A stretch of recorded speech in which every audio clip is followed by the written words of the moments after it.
இன்றைக்கி ஈவினிங் எங்கள் வீட்டில் என்ன ஸ்நாக்ஸ் செஞ்சோன்றதை பார்க்கலாம். கொழுக்கட்டை தான். நம்ம அச்சில் செஞ்சோன்னா ரொம்ப நேரம் ஆகும். இந்த மாதிரி வாழை இலையில் மடித்து செஞ்சோன்னா 5லேருந்து 10 நிமிஷத்தில் கொழுக்கட்டை செஞ்சு முடிச்சிடலாம். மாவு பிசைகிற நேரம் மட்டும்தான். நம்ம உள்ள பூர்ணம் என்ன வைக்கிறோன்றதை பொறுத்தும் இருக்குது.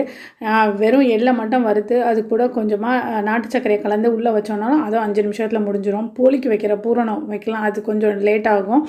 இல்லைன்னா தேங்காய் துருவின தேங்காய், கொஞ்சம் சர்க்கரை, கொஞ்சம் வாழைப்பழம் இதெல்லாம் மிக்ஸ் பண்ணி அதையும் இதோட பூர்ணமாக வச்சு செய்யலாம். இது எல்லாம் 5லேருந்து 10 நிமிஷத்தில் செஞ்சு முடிச்சிடலாம். இது வந்து ஒரு ஹெல்த்தியான ஸ்நாக்ஸ் குழந்தைங்களுக்கு.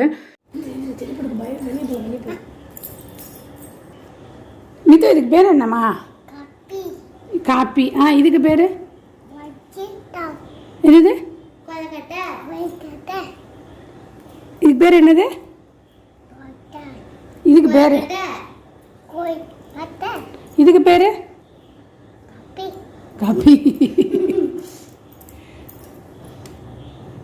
சூடாக இருக்க போகுது.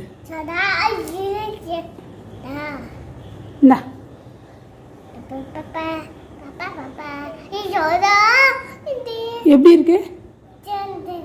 சூடாக இருக்கா? எங்களோட வீடியோஸ் உங்களுக்கு பிடிச்சிருந்துச்சுன்னா சேனலுக்கு சப்ஸ்கிரைப் பண்ணிக்கோங்க, வீடியோவுக்கு லைக் பண்ணுங்கள். நாளைக்கு வேறு ஒரு வீடியோவில் பார்க்கலாம். பாய்.